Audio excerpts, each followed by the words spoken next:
নমস্কার বন্ধুরা, SB academic সেন্টারে প্রত্যেকটা ছাত্রছাত্রীকে স্বাগত। আজকে আমি তোমাদের কিছু গুরুত্বপূর্ণ প্রশ্ন নিয়ে আলোচনা করছি ইকোনমিক্সের, যে প্রশ্নগুলো খুবই গুরুত্বপূর্ণ, যে প্রশ্নগুলো খুবই ইম্পর্টেন্ট আছে বলে আমি মনে করি।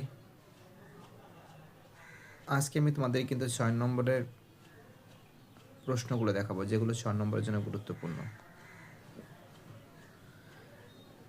তো দেখো, এখানে যে প্রশ্নগুলো আছে, যেমন ব্যাংকের সংখ্যা দাও, ব্যাংকের প্রধান বৈশিষ্ট্যগুলি লেখো, পড়বে ভালো করে। এবং তার সঙ্গে এখান থেকে 6 নম্বরের প্রশ্নগুলো দেখাবো। ব্যাংক ও অব্যাংক প্রতিষ্ঠানের মধ্যে পার্থক্য ভালো করে পড়তে হবে। ঋণপত্রটা পড়ে যাবে। আমার 3 ধরনের ব্যাংক আমানত হয়। আমানত দেখো, কাগজি মুদ্রা, দেখো কাগজি মুদ্রার সুবিধা অসুবিধা। পোস্ট অফিস সঞ্চয় ব্যাংকে ব্যাংক হিসাবে ধরা হয় না কেন? ঠিক আছে। এবং তার সঙ্গে দেখে যাবে তোমরা, দেখো কাগজি মুদ্রা কিন্তু খুবই গুরুত্বপূর্ণ, যাই বলবে কিনা, এবং ওয়ার্কের বিভিন্ন কাজগুলো, এটাও ইম্পর্টেন্ট আছে, এটাও পড়বে। দেখো এটা আসে না, তাও দেখে যাবে। ঠিক আছে, দেখো এবার 2 নম্বর চ্যাপ্টার থেকে যে প্রশ্নগুলো আছে, দেখো 2 নম্বর চ্যাপ্টার থেকে যে প্রশ্নগুলো আছে, কেন্দ্রীয় ব্যাংক সৃষ্টি ও অর্থ কি এর সুবিধাগুলি। কেন্দ্রীয় ব্যাংক এবং আমানতের অর্থ দুটোই ভালো করে পড়ে যাবে। 4 নম্বরের বাণিজ্যিক ব্যাংকের দুটি কাজ, কেন্দ্রীয় ব্যাংক এবং বাণিজ্য ব্যাংকের দুটি কাজ। ঠিক আছে, এটা পড়ে যাবে। বাণিজ্যিক ব্যাংকের আমানত সৃষ্টির প্রসঙ্গে সক্রিয় লেনদেন বা নিষ্ক্রিয় লেনদেনের মধ্যে পার্থক্য অতটা আসে না, বাট বাণিজ্যিক ব্যাংক কেন্দ্রীয় ব্যাংক দুটো ইম্পর্টেন্ট। 6 নম্বরের জন্য কোন প্রশ্ন ইম্পর্টেন্ট দেখাচ্ছি তোমাদের আমি। দেখো বাণিজ্যিক ব্যাংকের কার্যাবলী,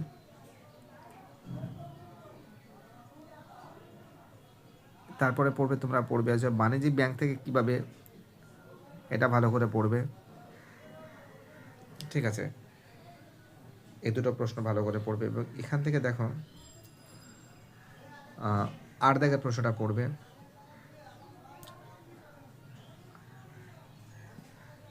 10-এর প্রশ্ন ভালো করে পড়বে, 10-এর প্রশ্ন।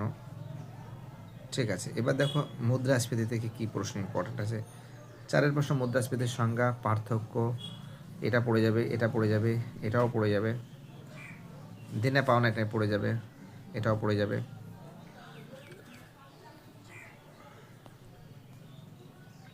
6 নম্বর প্রশ্ন, মুদ্রাস্ফীতির কয়েকটি কারণ। কেইন্স ভালো করে পড়বে, কেইন্সের মতবাদ, কেইন্সটা খুব ইম্পর্টেন্ট, পরীক্ষায় দেয়। মুদ্রাস্ফীতির সীমাবদ্ধতা, মুদ্রাস্ফীতির কারণ। ঠিক আছে, পড়ে যাবে, এইগুলো পড়ে যাবে, দেখতে পাচ্ছি সরাসরি তুলে ধরেছি। এবং এখান থেকে তোমরা যেটা দেখে যাবে, দেখো তোমাদের দেখাচ্ছি। মোট উৎপাদনের পর মুদ্রাস্ফীতির প্রভাব, আয় বন্টন, কেন্দ্রীয় ব্যাংক। দেখো কেন্দ্রীয় ব্যাংক থেকে তোমরা পড়বে, 1-এর প্রশ্ন পড়বে, 2-এর প্রশ্ন পড়বে, 1, 2, 5, 3 ব্যাংক রেটের সীমাবদ্ধতা। এবং এখান থেকে পড়বে 1-এর 6-এর 1-এ পড়বে এবং 2 পড়বে। ঠিক আছে, কেন্দ্রীয় ব্যাংক কাকে বলে, কোন অর্থনীতি কেন্দ্রীয় ব্যাংক কেন প্রয়োজনীয়তা তা ব্যাখ্যা করে, কেন্দ্রীয় ব্যাংকের কার্যাবলী। ঠিক আছে, এটা পড়বে।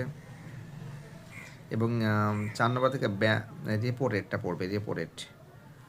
ঠিক আছে, তোমাদের সাজেশনটা দিচ্ছি। এবং পরীক্ষার ঠিক 5 দিন আগে, পরীক্ষার ঠিক 1 সপ্তাহ আগে আরেকটা গুরুত্বপূর্ণ সাজেশন দেবো। এই দুটো প্রশ্ন পড়ে যাবে, এই দুটো প্রশ্ন থেকে তোমরা জানো যে কেন্দ্রীয় ব্যাংকে তো নোট ছাপানোর একচ্ছত্র অধিকার দেওয়া হয়, তা ব্যাখ্যা করো। ব্যাংক রেট আমি এটা 4 নম্বরও বলেছি তোমাদের, ব্যাংক রেট, ব্যাংক রেটের সীমাবদ্ধতা পড়তে হবে। ঠিক আছে, এবার দেখো ইউনিট 2 থেকে যেটা পড়বে,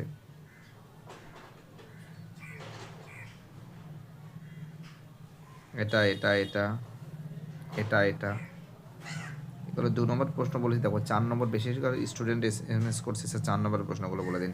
4 আর 6 প্রত্যক্ষ কর, পরোক্ষ কর। ঠিক আছে, করপাত, এইটা 11টা, 12, 11, 13,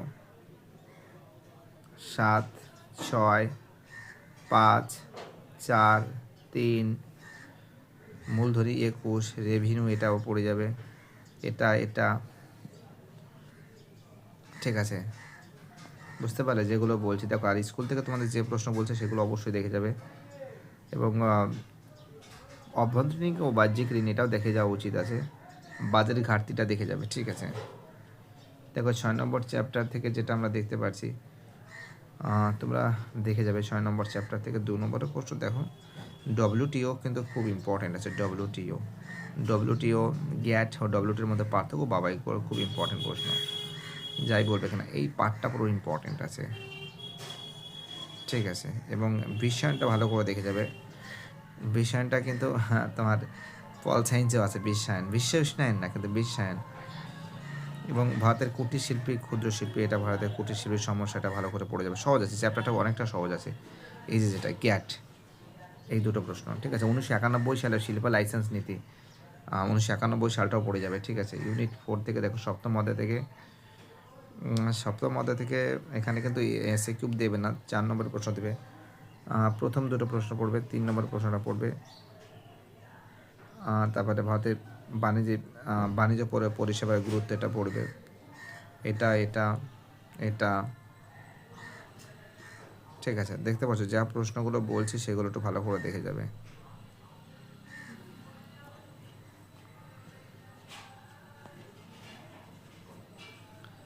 অধ্যায়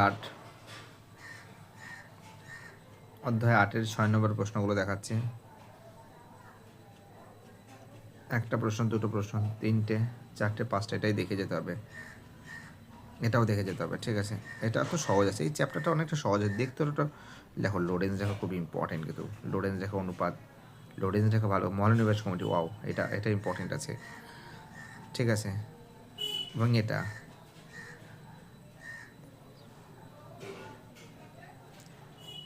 এটা এটা এটা দারিদ্র খুব ইম্পর্টেন্ট আছে, দারিদ্র পরীক্ষায় দেয়।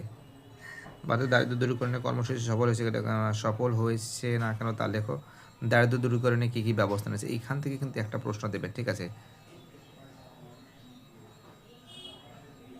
মাথা গোনা পদ্ধতি এটাও পড়ে যাবে, এটা ভূগোলেও আছে, বুঝতে পারলে?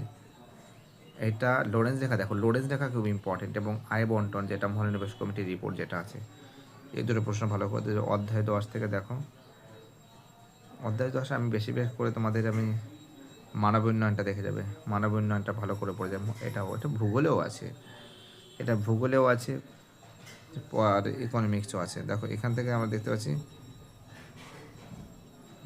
পাচ্ছ খুব সুন্দর করে তোমাদের সামনে তুলে ধরেছি।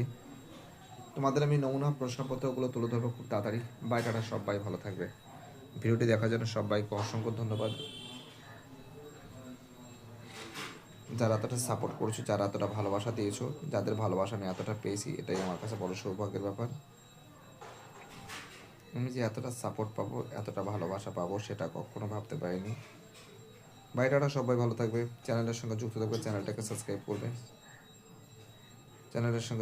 চ্যানেলটা এতটা সাপোর্ট করেছে, এটাই সব থেকে বড় ব্যাপার।